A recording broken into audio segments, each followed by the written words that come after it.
بسم الله الرحمن الرحيم الحمد لله رب العالمين والصلاة والسلام على أشرف الأنبياء وإمام المرسلين نبينا محمد وعلى آله وصحبه أجمعين أما بعد. Mes frères, mes sœurs, les mérites du dhikr sont nombreux.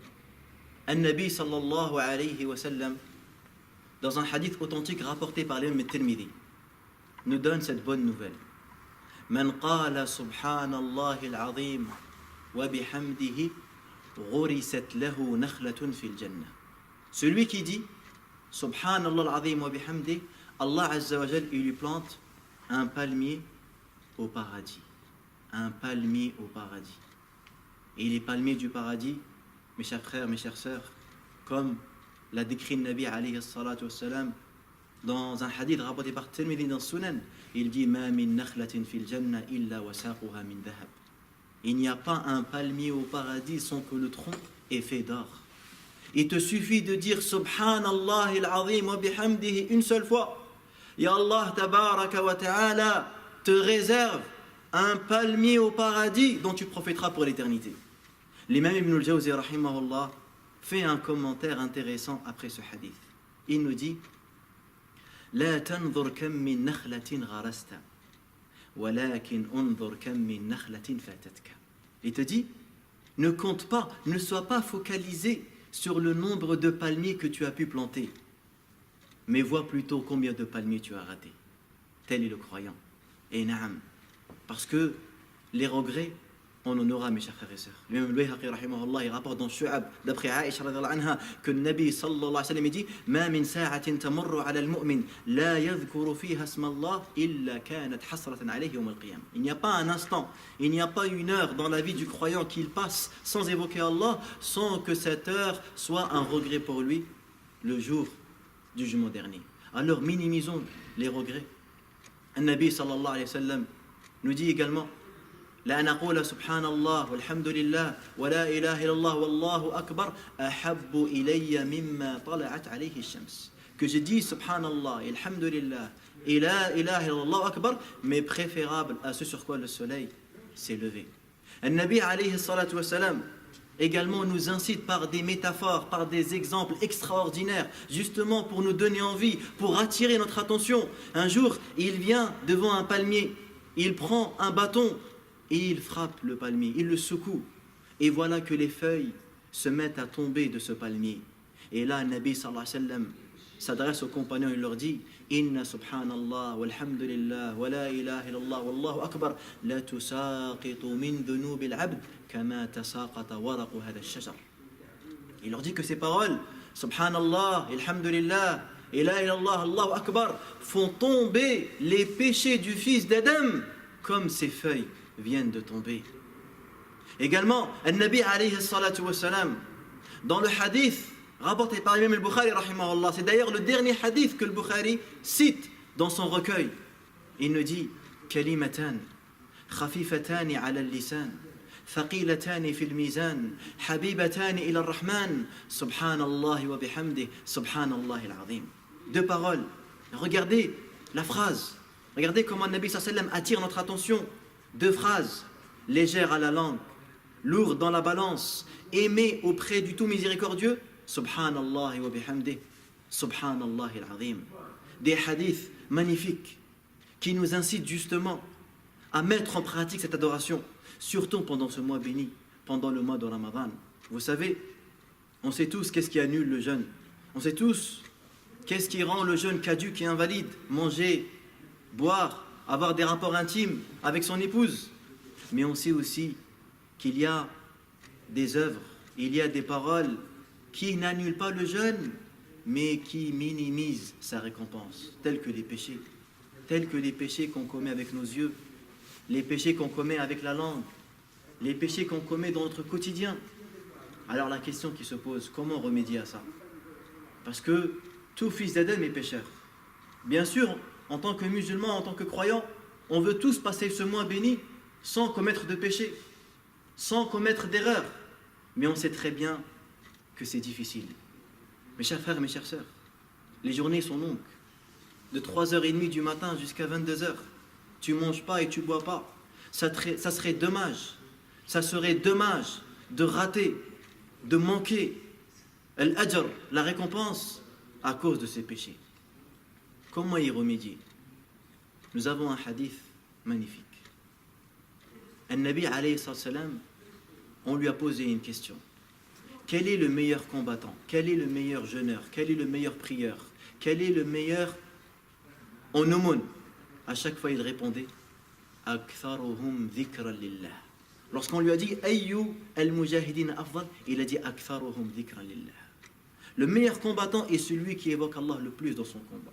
Le meilleur prieur est celui qui évoque Allah plus dans sa prière. Le meilleur pèlerin est celui qui évoque Allah le plus dans son pèlerinage. Et le meilleur jeûneur, celui qui aura le jeûne le plus parfait, le jeûne qui a le plus de mérite, c'est celui qui, durant son jeûne, va multiplier l'évocation d'Allah Azza wa Jal. Bref, si on veut s'étaler sur les mérites du dhikr, on va passer plusieurs vidéos à vous évoquer les versets, les hadiths qui parlent de ça. Mais Inch'Allah ta'ala,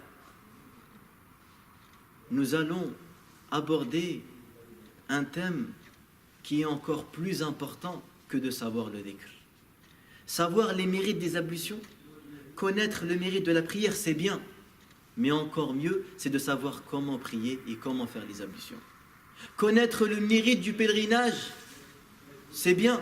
Mais savoir faire le pèlerinage est encore mieux. Parce que celui qui fait le pèlerinage mais qui ne connaît pas les mérites, celui qui fait les ablutions mais qui ne connaît pas les mérites, celui qui fait la prière mais il ne connaît pas les mérites, sa prière est acceptée, ses ablutions sont acceptées, son pèlerinage il est accepté. Allah Azza wa Jal est garant de ses hasanat, même s'il ignorait la récompense qui lui était réservée.